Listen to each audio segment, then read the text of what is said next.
In this video, I'm going to show you a basic running stitch which is used for hand piecing when you're hand piecing a quilt together. I have been working on this small sampler, and this has been hand pieced. There are 6 squares, and it has been hand pieced, and I am currently hand quilting the top of it. I haven't done hand piecing really before at all. My grandmother had made a very pretty hand pieced and hand quilted square that I have, and so I thought this was something that I wanted to try. And this sampler that I'm doing, I think you can see on the back here, I actually pieced a piece of muslin to use as well, just to see how the seam would look if I had to piece the back of a quilt. I used gray thread so that it would show up. And you can see there that my hand quilting is a little bit off as far as the distance from the seam to the quilting. But it was hard for me at the time to keep the 2 seams completely lined up.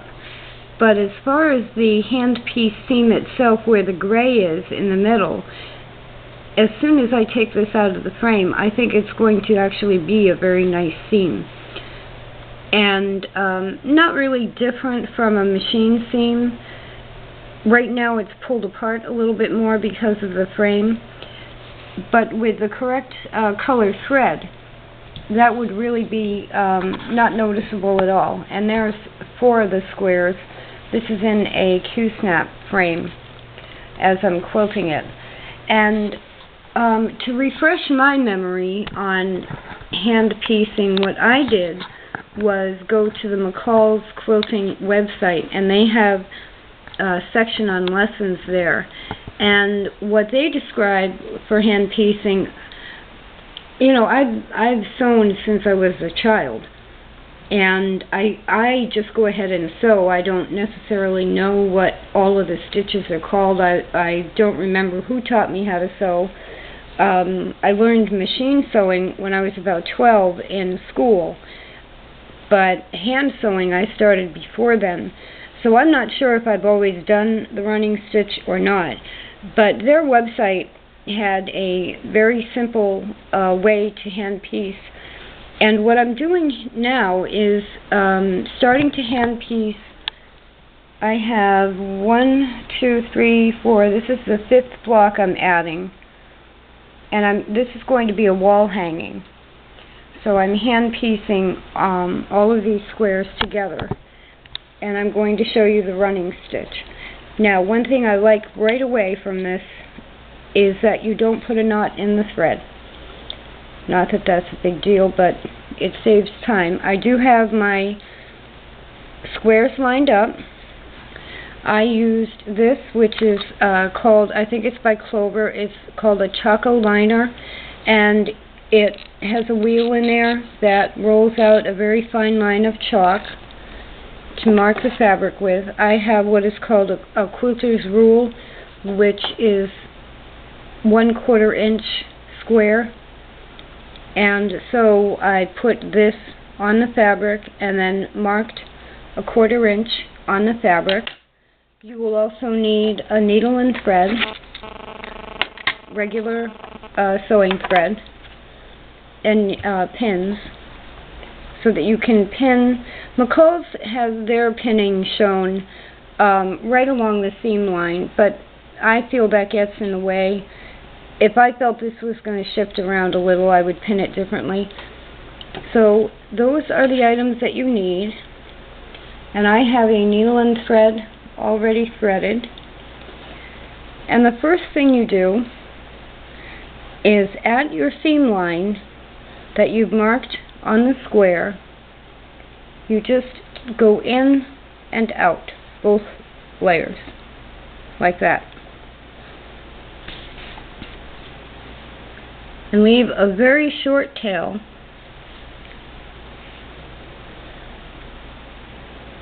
Now this is muslin fabric, and I want to make sure, I think you can see the line there. I want to make sure that you can also see what I'm doing for stitches.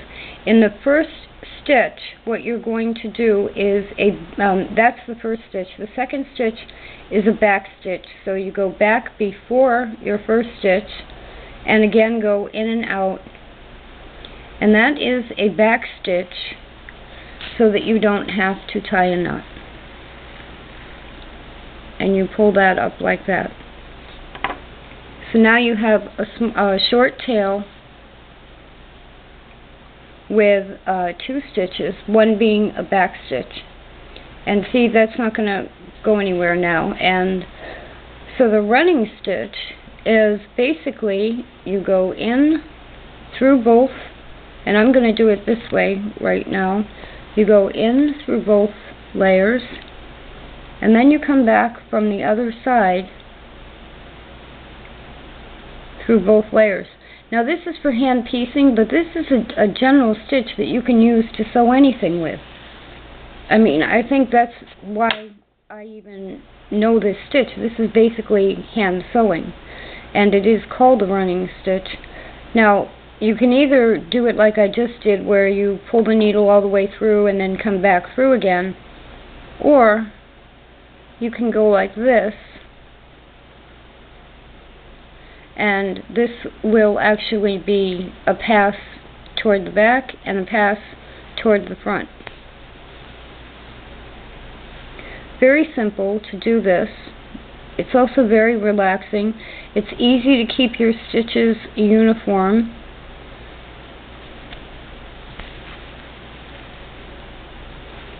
Although that one's a little long.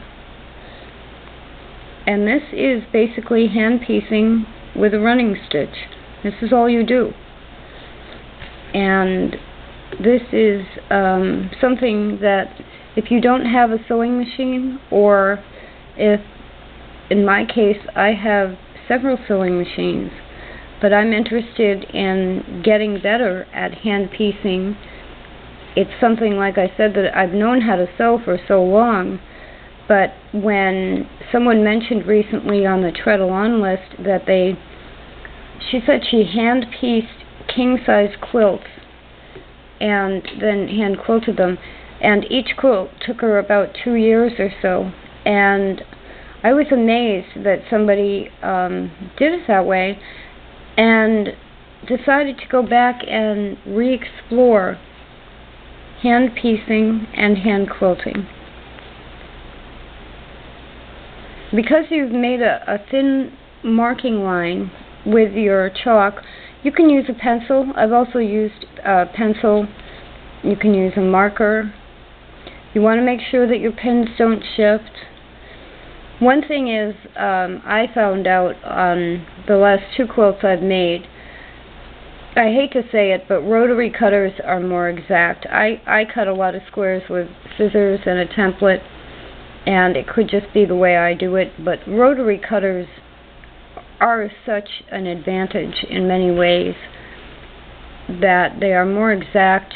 The fabric doesn't shift as you're trying to cut with scissors. So I would recommend that if you're not familiar with cutting squares and using templates, that you start by getting a rotary cutter, a cutting mat, and a template. One thing I did find on the sampler that I was making, when the seam, I was trying, let me just show you that for a moment. I was trying to perfect the way that my squares line up. Over here, I think it was this end, that's where I had to adjust the back.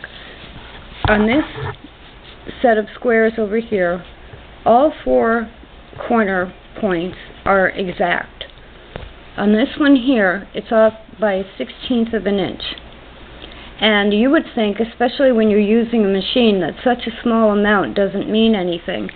But what happened on the back was that 1/16 of an inch, when I pinned the 3 layers together, because the top was off by 1/16 of an inch, the back was off by 1/16 of an inch because it wasn't lining up the way the rest of the squares were.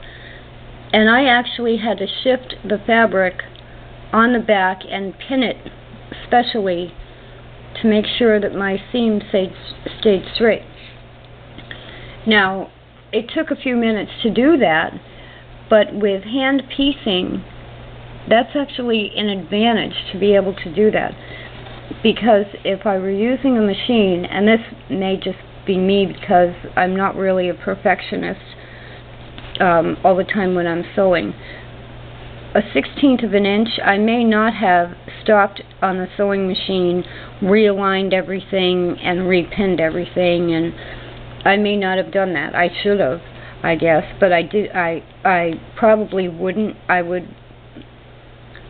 On a machine, I would use my hands to shift the fabric under the needle and get it as close as possible, not realizing that once you pin it all together, if you're not exact, you're going to have differences in the way things line up. And I found when I was hand piecing that piece that I could more easily unpin the back and shift the backing fabric so that everything lined up again. My needle came unthreaded. So I've done these squares, I forget how many I just said, I think I'm on the 5th one,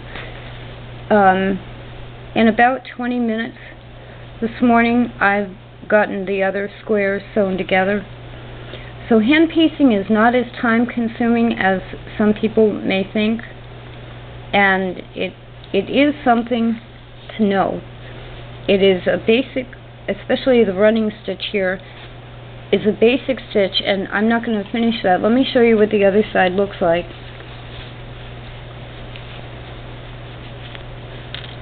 I'll take that pin out. That's a strong seam. That's not going to pull out. And then after I press these, and I'll press the seams open like that, you can then see the stitches if you really pull them apart, and that's similar to how my sampler is when it's on the frame.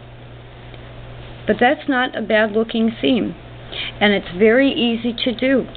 And I mean, anybody, I think, should know how to sew two things together. You never know when you're going to need to sew something. So there is the running stitch and hand piecing.